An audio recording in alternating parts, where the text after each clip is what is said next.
సుపరిపాలనలో మనం తొలి అడుగు వేశాం. 5 ఏళ్లు రాష్ట్ర విధ్వంసం చేసిన వారు ఈ రోజు ప్రజా ప్రభుత్వం ఏం చేసిందని ప్రశ్నిస్తారు. వాళ్ళని సూటిగా కొన్ని సమాధానాలు చెప్పదలుచుకున్నా.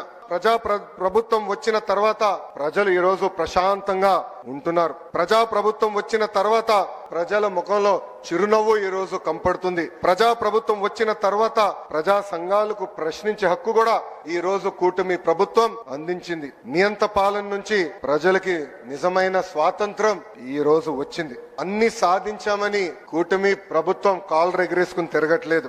ఇంకా చేయాల్సిన చాలా పనులు మన ముందర ఉన్నాయి. గత పాలకులు 1000 రూపాయలు పెన్షన్ పెంచేదాకా 5 సంవత్సరాలు తీసుకుంటే మన ముఖ్యమంత్రి గారు తొలి నెలలోనే 1000 రూపాయలు పెన్షన్ పెంచింది మనం చూసాం. దేశంలో ఏ రాష్ట్రం ఇవ్వని విధంగా వృద్ధులకి 4000 రూపాయలు, వికలాంగులకి 6000 రూపాయలు, బెడ్కే పరిమితమైన వారికి 15,000 రూపాయలు ఈ రోజు కూటమి ప్రభుత్వం అందిస్తుంది. అంటే ఒక పెన్షన్ కార్యక్రమం ద్వారా 34,000 కోట్ల రూపాయలు ఈ రోజు కూటమి ప్రభుత్వం ఆర్థిక సహాయం చేస్తుంది.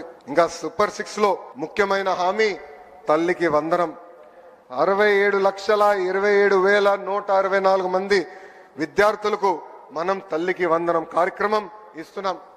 ఈ యొక్క కార్యక్రమం ద్వారా 8,745 కోట్ల రూపాయలు తల్లుల ఖాతాలో డబ్బులు జమ చేశాం.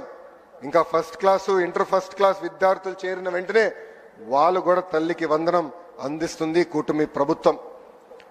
గత ప్రభుత్వం పేదవాడికి అన్నం పెట్టే అన్న క్యాంటీన్ని మూసేస్తే కూటమి ప్రభుత్వం ఏర్పడిన మొదటి 100 రోజుల్లో 204 అన్న క్యాంటీన్లు తిరిగి ప్రారంభించాం. ఈ రోజు దీపం పథకం కింద 2 కోట్ల గ్యాస్ సిలిండర్లు కూడా ఉచితంగా అందజేస్తాం జరిగింది. గత ప్రభుత్వం ఒక్క డిఎస్సి కూడా ఇవ్వలేదు, ఒక్క టీచర్ పోస్ట్ భర్తీ చేయలేదు. అదే కూటమి ప్రభుత్వం ఏర్పడిన మొదటి సంవత్సరంలోనే 16,347 ఉపాధ్యాయుల పోస్టులు భర్తీ చేసే మెగా డిఎస్సి కూడా ఈ రోజు మనం నిర్వహిస్తున్నాం.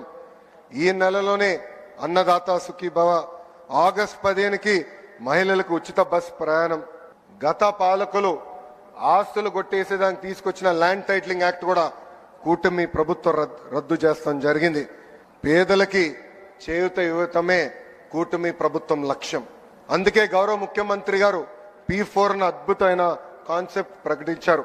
పేద ప్రజలకి చేయూత అందిస్తమే ఈ P4 కాన్సెప్ట్.